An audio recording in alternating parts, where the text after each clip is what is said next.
you know that the Toronto Blue Jays have signed their first-round draft choice, 20th overall in the recent MLB draft, Arjun Nimmala, an infielder, a high school infielder from Florida.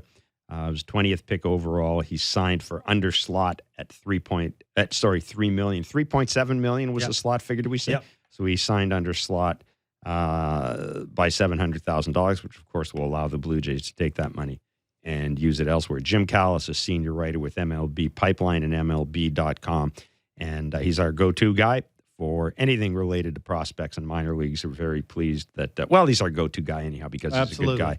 We're very pleased that Jim Callis joins us. Jim, thanks so much for joining Barker and myself. You know we appreciate your time, and I know that this is a busy time of year for you. So what are the Jays getting in this kid? Yeah, he's really interesting. He's for teams that care about age, he's one of the younger guys in the draft. But he's kind of a athletic, power over hit shortstop with solid speed. Could be a 2020 guy. Probably stays at shortstop. I mean, if everything comes together, we could be talking plus tools across the board. And I believe if he makes it to the big leagues, he would be the first player of Indian descent to get to the majors. Jim, why is the 17-year-old thing so intriguing for teams to get these young guys like this? I'm going to blame it on Mike Trout. It's because Mike Trout was 17 when he signed. No, seriously. Yeah. I think talent's talent. And, look, if it's a tiebreaker, fine. But there are teams that won't draft a 19-year-old high school guy. And I'm not saying the Blue Jays are one of them. And there are teams that put an emphasis on trying to find, 17 or very young 18-year-old high school kids. And I think part of it, all oversimplified here, is if you do a draft study, any study that Mike Trout shows up in is going to skew it because Mike Trout by himself, his production is worth the equivalent of like 12 or 15 good first-round picks all by himself. That's how good he is. And look, if you had two guys who were equal, I could see where you'd want the younger guy, but Bobby Witt Jr. was 19, where teams not going to draft him. Brett Beatty was 19. Back in the day, Manny Ramirez was 19. There have been a lot of good 19-year-old high school players, and the draft's hard enough before you start limiting yourself demographically. Oh, we're not going to take, a 19-year-old high schooler. Or we're not going to take a pitcher in the top 10 picks, whatever. You got to just take the most talented players. But it is another point in his favor for a lot of clubs that he won't be 18 until October. Is it easier to?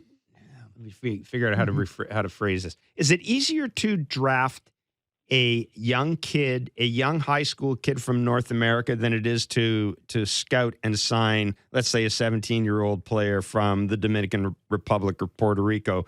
Because he played in a high school in North America and he would have been exposed to a lot of things and probably traveled a great deal. Is there any distinction there in your mind? Yeah, 100%. It's easier to feel you feel better. I mean, you're still projecting these guys way into the future. You're not drafting Arjun Nimmala based on what he is today. It's based on what you think he's going to be 5 years down the road.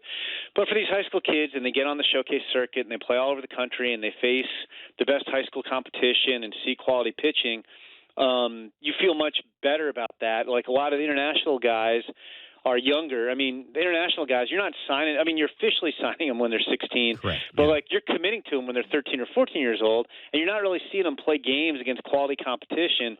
So, I mean, you're, really projecting a ton with those kids. I mean, no, obviously, look, there's a lot of those guys who wind up being good big leaguers too. But I've never had to cover that, and I don't know how people project 13 and 14-year-olds. It's unbelievable to me. Where do you think he'll again, this is a highly objective question here. Objective, whatever. It's one of the two. I can never remember. Where do you think, when it's all said and done, he would likely figure in the Jays' top 10 prospects list? Yeah, so I don't do that list personally, so it's not my call. But looking at our list as is now, I think he might be number 2 on the list. Mm-hmm. I mean, Ricky Tiedemann has been hurt, but he's accomplished some things and had some success as high as AA. But, I think Nimmala, probably a little bit better prospect, or probably close. But I think he's probably a little bit higher, more highly regarded in a deeper draft than Brandon Barrera was last year. And, Brandon Barrera has barely pitched. So I think he might wind up being number 2 on the list when we update it in a couple of weeks. Jim, I don't want to get too in depth with asking these questions about how do you go and scout a young kid, but I can remember when I was scouted, even trying to put a wooden bat in my hand, it looked different. Aluminum, wooden bat, right? The ball's going further, like it's back spinning. Like there's just a different look to it. What is the first thing when a scout goes to look at a young kid like this to say that they want to give him a bunch of money in the first round? What's the first thing they look at? I think it's a couple things. I think you're looking at the body and how you think the body's going to develop, and the athleticism and the quickness. The swing mechanics. I mean, you can adjust. You can make swing adjustments, but easier said than done. It's not just a simple fact like, hey, we need to switch this. But I think you're looking at things like bat speed and quick twitch athleticism in a lot of cases. I mean, for the high school kids, honestly, if you are a, let's say, hit-over athlete type guy where your bat's promising, but you're not up the middle player, you're not particularly athletic, those guys almost always wind up going to college and prove themselves at that level before they get paid. If you're athletic, you got a much better chance of getting paid out of high school. In your mind, Jim, when you look at some of the later draft picks by the Jays, did they, on balance, find pretty strong value in the later rounds? Yeah, I mean, it's always interesting. You can always kind of dream on some of these later picks. I mean, the guy who stands out the most, look, they paid $1.5 million for him, so it wasn't like he was cheap. But their fourth rounder, Landon Marutis, the high school kid from Florida, 6'3", super athletic, right-handed pitcher. I think he's got a chance to be really, really good. He's up to 96 already. He can still get stronger.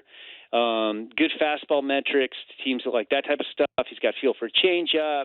He's got a kind of a spike curveball that's work in progress. I think that he's the one that jumps out the most. I mean, you got some interest in.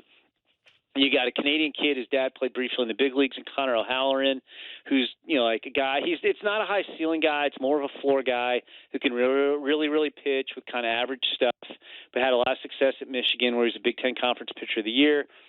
I kind of like Jace Borfin in the 6th round. I think for a guy who played well in the SEC, that's kind of a bargain. He's interesting. And, another Canadian kid who's got some upside to him is Sam Shaw, the high school outfielder they got in the 9th round. He's better than your typical 9th rounder. And he was a little over slot, about $100,000 over slot, but not a huge money guy.